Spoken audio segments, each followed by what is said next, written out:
ATM cloning અને bogus POS machine દ્વારા fraud કરતી ગેંગ ઝડપાઈ.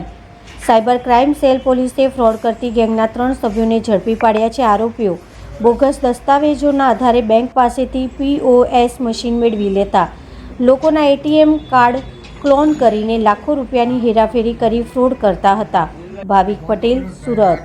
ખોટી ઉદ્યમ સર્ટિફિકેટથી પીઓએસ મશીન મેળવી અને એ મશીન હરિયાણા ખાતે મોકલી અને ત્યાંથી એટીએમ કાર્ડ ક્લોન કરનાર જે ગેંગ છે એમની સાથે મળીને જે સાયબર ફ્રોડના પૈસા છે એમને હેરાફેરી કરનાર ગેંગને સુરત શહેર સાયબર સેલ દ્વારા ઝડપી પાડવામાં આવ્યું છે, જેમાં 3 આરોપીઓને આપણે અટક કરી છે.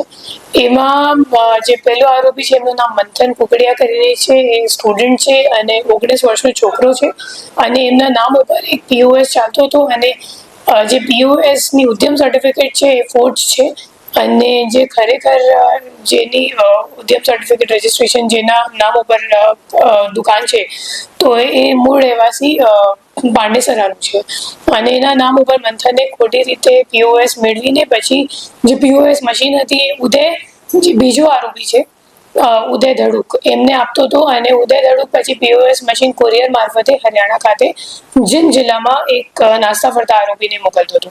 પછી એક ત્રીજો આરોપી છે એમનું નામ પ્રિયાંશુ છે અને હરિયાણાથી એ લોકો જે ક્લોન કરેલું એટીએમ કાર્ડ હોય તો એ સ્વાઇપ કરતા હતા અને સ્વાઇપ કરીને પૈસો પીઓએસ મશીનથી જે લિંક્ડ બેંક એકાઉન્ટ છે એમાં જતો હતો અને એમાંથી પછી પ્રિયાંશુ વિથડ્રો કરીને એ લોકોને પોતાનું કમિશન આપીને પછી બાકીના પૈસા રોકડ રૂપિયા એ લોકો કેશ ડિપોઝિટ મશીન મારફતે જે હરિયાણાવાળા આરોપી છે એમને મોકલતું હતું.